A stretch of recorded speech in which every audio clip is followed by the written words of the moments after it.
নমস্কার বন্ধুগণ, কিউরিয়াস কুজিনে সবাইকে স্বাগত জানাচ্ছি। আর প্রথমেই বলছি, যারা এখনও আমার চ্যানেলটা সাবস্ক্রাইব করেননি তারা অবশ্যই আমার চ্যানেলটাকে প্লিজ সাবস্ক্রাইব করবেন। তো আজকে আমি একটা ভীষণ টেস্টি একটা খাবার করে দেখাচ্ছি। সেটা হচ্ছে chicken in Thai chili sauce বা থাই চিলি সস দিয়ে আমি চিকেনটাকে বানাচ্ছি। তো এটা খুবই সোজা, খুব চটপটও হয়, কিন্তু আমার তার জন্য লাগছে সেটা হচ্ছে এখানটায় আমার এই 500 গ্রাম মতো চিকেন আছে। এটাকে আমি 500 না 400 মতো আছে।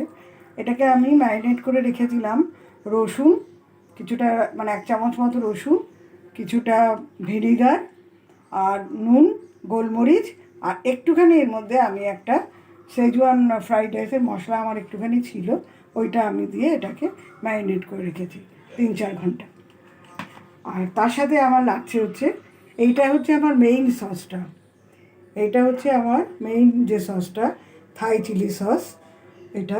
আর এর সাথে আমি একটুখানি মানে ফ্লেভারটা আনার জন্য আমি এর মধ্যে একটা সিজনিং সস একটুখানি ইউজ করব। আছে আমার 1 চামচ মতো আদা, জিঞ্জার, কারণ রসুনটা আমি আগে দিয়ে দিয়েছি। এখানে আমার আছে অয়েলটা আমি এই চামচের 1 চামচ মতো দেব। দুটো মিশিয়ে রেখেছি। একটা আমার হচ্ছে গিয়ে অলিভ অয়েলের টা, আর একটা হচ্ছে সাদা হোয়াইট অয়েল, দুটো দিয়ে মিশিয়ে আমি এটা রেখেছি। আর আমি এখানটায় পেঁয়াজ নিয়েছি। পেঁয়াজটা হচ্ছে আমার দুটো বড় পেঁয়াজ এইরকমভাবে কেটে নিয়েছি, এরকম মোটা মোটা করে চৌকো করে কেটে নিয়েছি।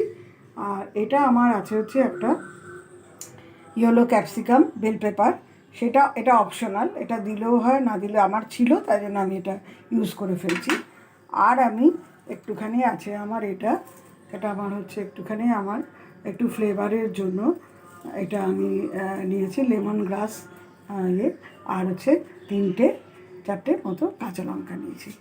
তাহলে শুরু করছি। দেখুন, এই যে 1 চামচ মতো, এই চামচটার 1 চামচ মতো তেলটা দিয়েছি। আচ্ছা, এবারে আমি এটার মধ্যে দিয়ে দিচ্ছি আমার অনিয়নটা, পেঁয়াজটা দিয়ে দিচ্ছি। পেঁয়াজটা কমিয়ে নিতে হবে। পেঁয়াজটা আমি একটু বেশিই দিচ্ছি, এবার বাড়িয়ে দিচ্ছি। আর দিয়ে দিলাম লঙ্কাটা, দিয়ে দিলাম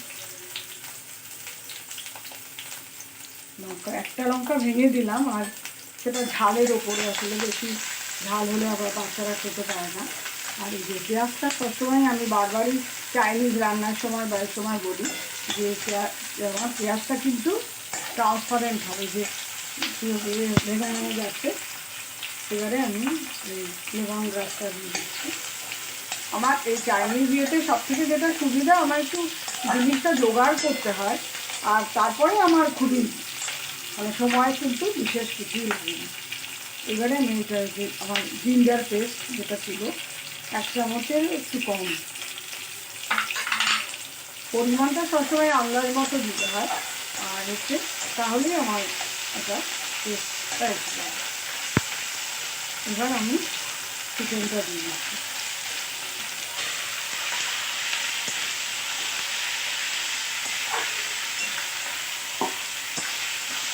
চিকেনটা দিয়ে আমি এটাকে একটুখানি চিকেনটাকে একটুখানি হতে দিচ্ছি, জাস্ট 3-4 মিনিট এটা আমি একটু হতে দিচ্ছি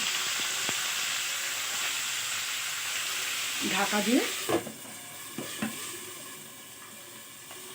হয়ে গেছে আমার 4 মিনিট মতো আমি এটাকে একটুখানি ভালো করে একটু মশলে দিয়েছি। আর আমার যেহেতু ম্যারিনেট করা ছিল চিকেনটা, সুতরাং আমার এটা কোনো অসুবিধা হবে না। এবার আমি সসগুলো দিয়ে দিচ্ছি। আমার মেইন সস হচ্ছে যেটা বললাম থাই চিলি সস, সেটাই আমার এই রান্নাটাকে মেইন রান্না সসটা।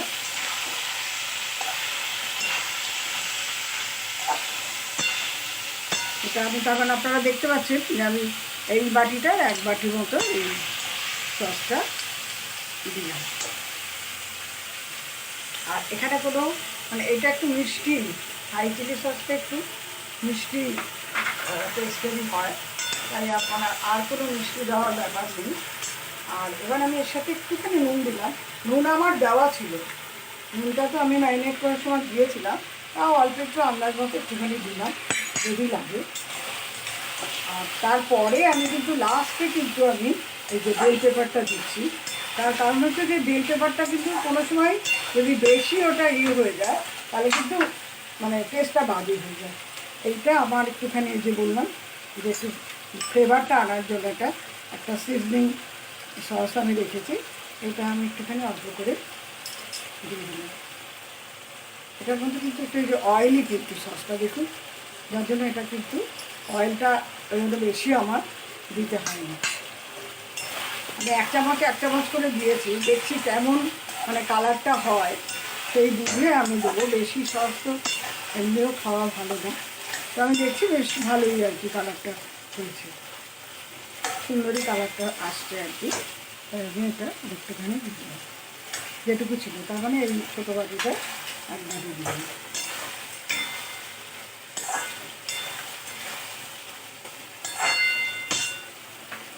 এবার আমি এই যে বেল পেপারটা যেটা ছিল, একটা বেল পেপার আমার আর কি ছিল, এখানে ঘরে যদি ক্যাপসিকাম থাকে, সবুজ ক্যাপসিকাম, সেটাও দেওয়া যায়, না দিলেও হয়। আর সবার লাস্টে আমি যেটা দিচ্ছি এই একটুখানি আমার কর্নফ্লাওয়ার, 1 চামচ কর্নফ্লাওয়ার আমার জলে আমার গুলে নিয়ে সেটা দিয়ে দিলাম একটু গ্রেভিটাকে একটু ঠিক করার জন্য। আমার রান্না প্রায় শেষ। এবারে আমি এটাকে গ্যাসটা কমিয়ে দিয়ে আমি 3-4 মিনিট এটা একটু হতে দেবো। আর দেখবো যে আরেকটু এই যে দেখুন, এইটাই হচ্ছে আসল ব্যাপার, এই যে বেশি যেটা হয়ে গেছে, একদম বেশি থকথকে হয়ে গেছে, থিকনেসটা অনেক বেড়ে গেছে। তাহলে কি করব, তাহলে আমি আরেকটুখানি আরেকটু জল দিয়ে দিলাম যাতে গ্রেভিটা বেশ সুন্দর হয় আর কি। বেশি থকথকে হয়ে গেলে তো জিনিসটা ভালো হয় না, হয় ড্রাই হবে নয় হবে। এইবারে আমি এটাকে জাস্ট 3 মিনিট হতে দেবো। আমি একটুখানি সময়টা আমার বেশি লাগলো, তার কারণ হচ্ছে সবার আগে তো চিকেনটা সিদ্ধ হতে হবে। তো আমি দেখলাম যে আমার এটা একটু সিদ্ধ হওয়া বাকি ছিল, সেই জন্য আমি এটাকে একটুখানি 3-4 মিনিট ওটাকে ঢাকা দিয়ে একটুখানি ভালো করে দেখে নিয়েছি যে চিকেনটা আমার ভালো সিদ্ধ হয়েছে। এইবার আমি গ্যাস নিভিয়ে দিলাম, দিয়ে রেটিংয়ের জন্য দিচ্ছি। দারুণ দারুণ সুন্দর দেখতে হয়েছে দেখুন। তো এটা আমার যে কোনো ফ্রাইড রাইস, চাউমিন, পরোটা, রুটি সব কিছুর সাথেই কিন্তু এটা খাওয়া যাবে, মেইনলি ডিনারে, নাহলে লাঞ্চেও খাওয়া যাবে।